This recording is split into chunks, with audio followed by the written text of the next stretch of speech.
బాలీవుడ్ ఇండస్ట్రీలో కాంత్రయాన్ని తట్టుకొని అగ్ర హీరోలుగా అక్షయ్, అజయ్ దేవ్గన్, హృతిక్ రోషన్ మాత్రమే చాలా కాలం నుంచి చలామణిలో ఉన్నారు. వారి తర్వాత రణబీర్, షాహిద్ లాంటి వారు స్టార్స్గా ఎదిగారు. సందీప్ రెడ్డి వంగ డైరెక్షన్లో యానిమల్ సినిమాతో రణబీర్ కపూర్ మళ్లీ ఫామ్లోకి రాగా మిగిలిన ఇద్దరు హిట్స్ లేక ఇబ్బంది పడుతున్నారు. కొత్తగా కార్తిక్ ఆర్యన్ మినిమం గ్యారంటీ హీరోగా మారాడు. ఇప్పుడు Chhaava cinema సక్సెస్తో Vicky కౌశల్కు star status లభించింది.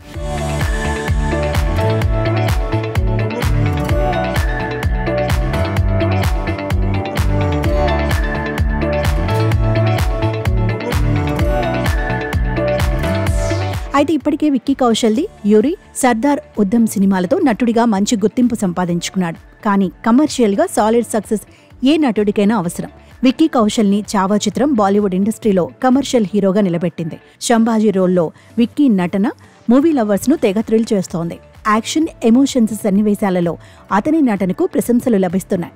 బాలీవుడ్లో మరో సూపర్ స్టార్ వచ్చాడంటూ విక్కీ కౌశల్ను ఉద్దేశించి నెటిజన్స్ కామెంట్స్ చేస్తున్నారు. సినిమాల్లో చిన్న రోల్స్తో తన కెరియర్ను ప్రారంభించి హీరోగా ఛాలెంజింగ్ రోల్స్ను ఎంచుకుంటూ విక్కీ నటుడిగా స్టార్గా ఎదిగాడని బాలీవుడ్ మీడియా వార్తలు ప్రచురిస్తోంది. మరోవైపు కలెక్షన్ల పరంగా కూడా చావా తొలి వారాంతంలోనే ప్రపంచవ్యాప్తంగా 164 కోట్ల వసూళ్లను అందుకుంది.